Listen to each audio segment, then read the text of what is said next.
उत्तराखंड में ही ये इंसिडेंट्स क्यों हो रहे हैं?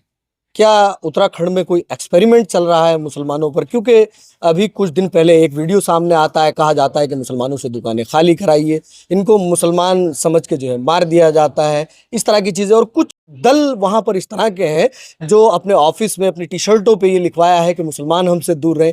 ये उत्तराखंड जा किस तरफ रहा? देखिए, उत्तराखंड को कहीं ना कहीं हिंदुत्व की प्रयोगशाला बनाया जा रहा है।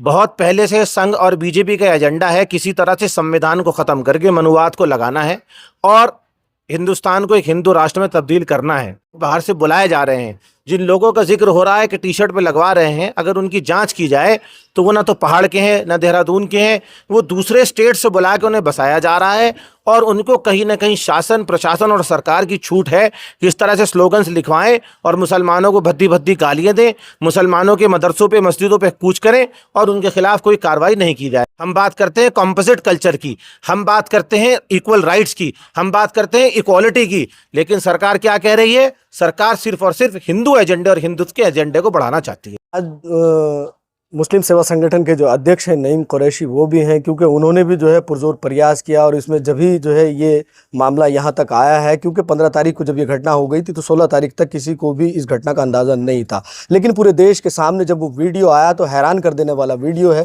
कि एक व्यक्ति को दाढ़ी पकड़ कर ये कहा जाता है कि इसकी दाढ़ी काट दी जाएगी, इसका कत्ल कर दिया जाएगा और हाथ में कुल्हाड़ी होती है, ये तमाम चीज़ें होती हैं। क्या कहेंगे अध्यक्ष जी? कई तरह के और भी मामले सामने आए, लेकिन अफसोसजनक बात यह है कि 15 अगस्त जब लोग जश्न में डूबे हुए थे तब जो है इनके साथ ये घटना की जा रही थी और इसका वीडियो बनाया जा रहा है। देखिए, जहां तक मैं समझता हूं जो घटना हुई है कहीं ना कहीं संविधान पर चोट तो है ही, साथ में मुसलमानों की रूह पे भी चोट है। जैसे सिखों के यहाँ पगड़ी एक मुकद्दस मकाम रखती है, इसी तरह मुसलमानों में दाढ़ी एक मुकद्दस मकाम रखती है। किसी के साथ मारपीट करना और उसके बाद मुकद्दस दाढ़ी को पकड़ के ये चैलेंज करना कि हम इसको काटेंगे, तो असल में वो संविधान को काट रहे हैं, वो पूरे मुसलमानों की रूह को काट रहे हैं। इस वक्त मुसलमानों को शायद ऐसा लगता है संघ की जो शाखाओं में जो सीख दी जा रही है उसको प्रैक्टिकल तौर पे सड़कों पे अपनाया जा रहा है। कहीं ना कहीं मुसलमानों को सेकंड स्ट्रिंग सिटीजन बनाने की कोशिश की जा रही है। लेकिन आज मैं आपके चैनल के ज़रिए ये कहना चाहता हूँ कि जो संविधान ने हमें अधिकार दिए हैं, हम उनको सामने रखकर इन सरकारों से और ऐसी गुंडा प्रवृत्ति के लोगों के साथ अपनी पूरी ताकत के साथ लड़ेंगे और किसी भी कीमत पर सेकंड ग्रेड सिटीजन हम नहीं बनेंगे। और अगर हमारी मस्जिद, मदरसे, दाढ़ी, टोपी पे अगर वार होगा तो वार करने वाले सोच लें उनकी जगह केवल और केवल जेल है। उत्तराखंड में ही ये इंसिडेंट्स क्यों हो रहे हैं?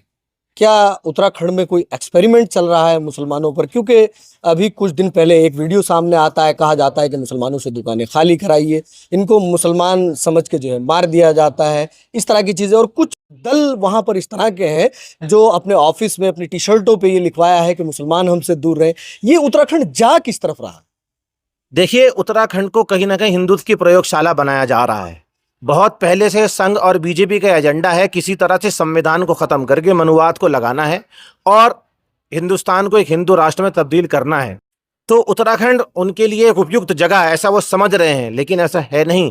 तो उत्तराखंड को कहीं ना कहीं हिंदुत्व की प्रयोगशाला बनाया जा रहा है और इस तरह के बाहर से बुलाए जा रहे हैं, जिन लोगों का जिक्र हो रहा है कि टी शर्ट पे लगवा रहे हैं, अगर उनकी जांच की जाए तो वो ना तो पहाड़ के हैं ना देहरादून के हैं, वो दूसरे स्टेट से बुला के उन्हें बसाया जा रहा है और उनको कहीं ना कहीं शासन प्रशासन और सरकार की छूट है कि इस तरह से स्लोगन्स लिखवाएं और मुसलमानों को भद्दी भद्दी गालियां दें, मुसलमानों के मदरसों पे मस्जिदों पे कूच करें और उनके खिलाफ कोई कार्रवाई नहीं की जाएगी। इससे साफ साफ दर्शा रहा है कहीं ना कहीं सरकार की मिलीभगत है और सरकार की प्लानिंग है। सरकार अपने हिंदुत्व के एजेंडे को आगे बढ़ा रही है। सरकार बात करती है हिंदू नेशनलिज्म की, हम बात करते हैं कॉन्स्टिट्यूशनल नेशनलिज्म की। सरकार बात करती है एक रंग की, हम बात करते हैं सारे रंगों की। हम बात करते हैं कॉम्पोजिट कल्चर की, हम बात करते हैं इक्वल राइट्स की, हम बात करते हैं इक्वालिटी की। लेकिन सरकार क्या कह रही है? सरकार सिर्फ और सिर्फ हिंदू एजेंडे और हिंदुत्व के एजेंडे को बढ़ाना चाहती है, जो हमें कभी भी मंजूर नहीं और हमें काबिल कबूल नहीं।